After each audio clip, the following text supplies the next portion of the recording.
it's Raquel Bowman here, and I am here sharing my version, my layout that's been inspired by Anna's challenge, Anna Comenda's challenge over at Cocoa Vanilla as part of our National Scrapbook Weekend crop.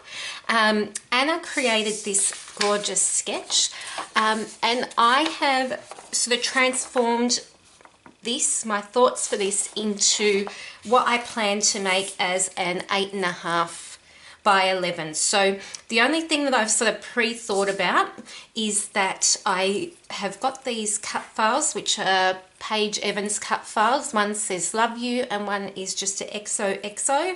And then I also just found a random heart design which I traced in my Silhouette software, which I'll use. So I'm mimicking the heart pattern.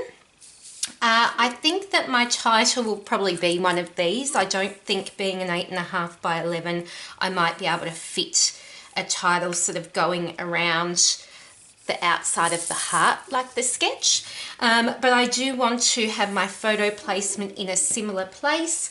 I'm actually going to use the Unforgettable collection for this one.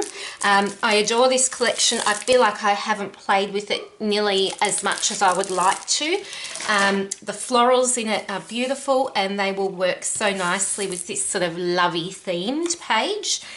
So I'm just going to play and create, and I'm going to keep the sketch close by so that I can really be inspired by the placement of those 3 clusters and that sort of area around the photo. So if you have a look at the photo here, I can see that there's sort of bookbinding layers.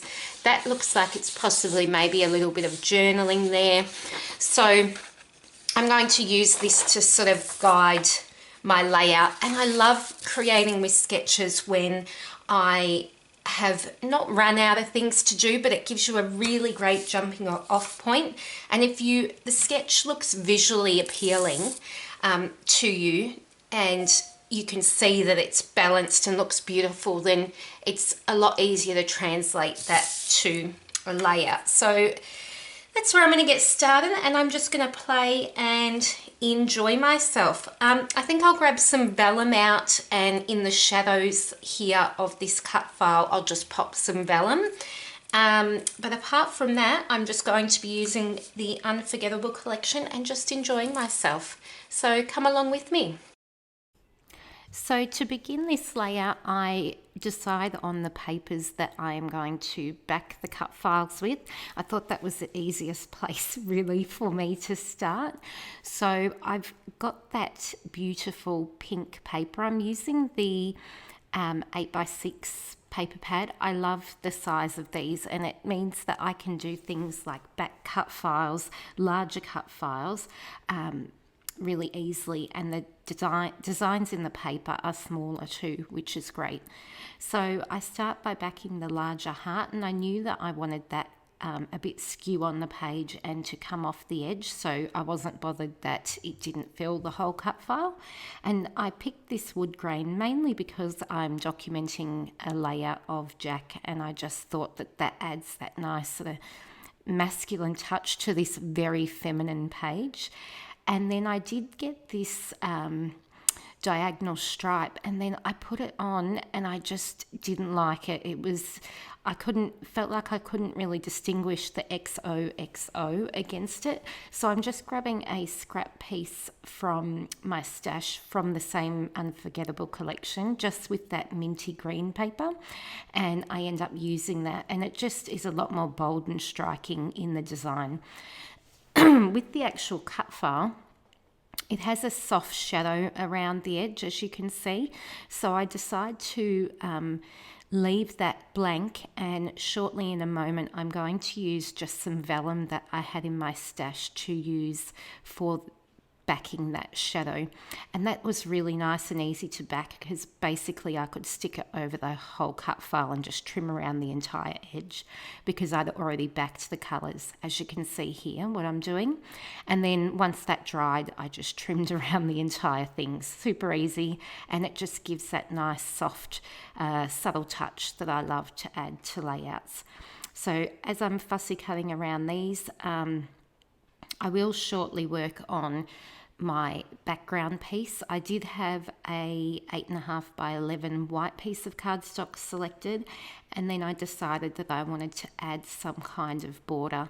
So I went into my stash of papers and found this gorgeous, and I didn't have a whole sheet left of this, as you can see here, that gorgeous spot. So what I decided to do was sort of just add a sort of off the edge border around my layout. So because I couldn't fit that whole piece and I'd cut a chunk out of the middle, it did end up working out perfectly, but it was literally using a scrap that I'd used for some other layout, but it made it work, which is good.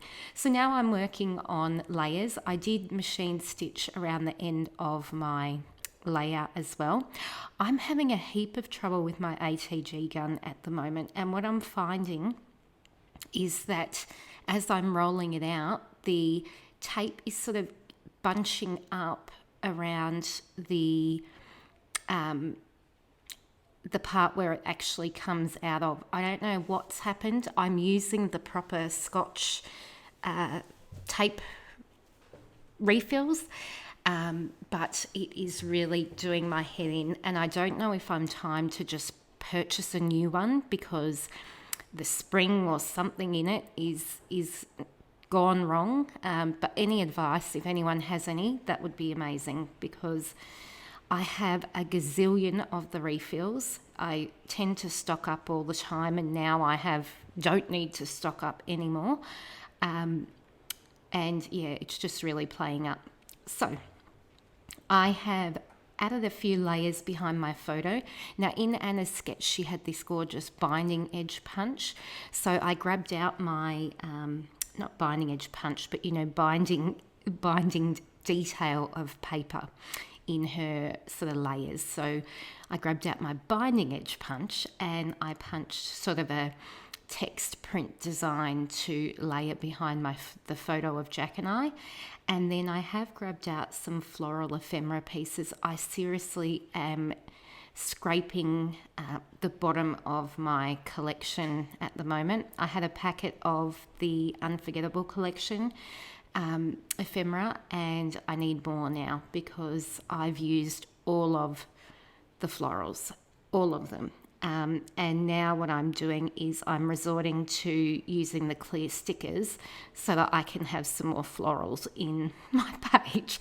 So I'm sticking those clear stickers. I do this a lot onto white cardstock and then fussy cutting around them, because I really prefer to use those clear stickers like an ephemera piece than actually adhered straight directly to the back of a layout or to a piece of cardstock or pattern paper or whatever it may be. So as you can see here, I'm just fussy cutting around it. It doesn't take that long and I get the achieved effect in the end. So I'm just working now on my layers behind my photo. I do have this cute little tab. I tend to always add, if the ephemera packs have tabs, I tend to go through those quite quickly. Same with floral pieces. They're some of my favourite sort of additions to any Cocoa Vanilla products. So I'm working on adding some foam behind that huge die cut. Because of the size, obviously it's a lot more cost effective to use cardboard or foam sheets like I'm using. These ones I got quite a while ago at Lincraft. I'm pretty sure Spotlight sells these again. These have the adhesive on one side, but I'm still in a bit of mistrust with the adhesive from the foam sheets. They're really just not very tacky and I don't feel like they'd be long lasting. So I would recommend, if you are using them, to add a bit of a decent liquid adhesive. I find that tape runners don't like the foam pieces very well either. At least I know the Scotch ones aren't very kind to the foam anyway. So I'm working on adding foam behind all of those 3 cut file pieces. And then once I've sort of got a bit of a position for those, it's then that I'll work on embellishing the layout. It took me a while, I think, because all of the cut file pieces are so big, and my photo is sort of a bigger size than I would normally document on a page like this too.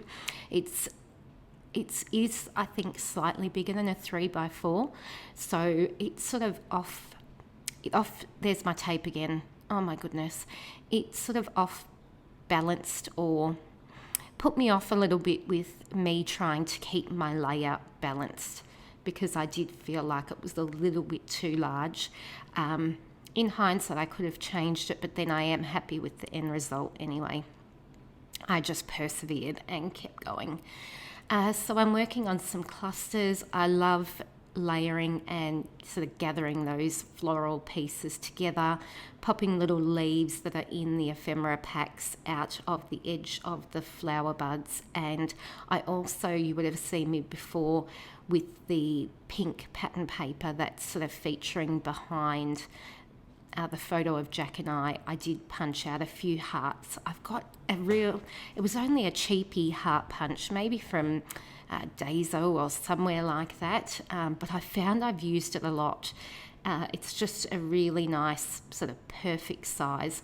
And I was super excited on this page because I got to use a tassel. Those tassels I adore. But you've really got to, I found I really have to have the right layout or the right positioning of embellishments for them, because they are a bit chunkier. So especially having the cut file raised and dimensional meant that the tassel slotted perfectly under there. I was so excited. And now I'm just working on my third sort of cluster. So if you've followed me for a while, you know that I tend to work my 8.5 and by 11s in having 3 sort of main cluster designs on my page. So that top little one is just only small, that has that Our Story sticker. And then I've got one underneath that Love You, and then I'm building around the photo as well. I did use some of those tiny word sticker phrases from the accessory sheet, which are awesome and add that nice little sort of finishing touch to a page. And I'm pretty much done once I've popped those enamel dots on and a few other bits and pieces. I didn't mention I did stitch around the entire layout and also around the cut file pieces as well. So here's some close-ups, and I will see you shortly with some new layouts. Be sure to check out Facebook. We have a Facebook group for the International Scrapbook Weekend at Cocoa Vanilla, and come and join in some challenges. It's going to be so much fun. I might see you over there. Bye.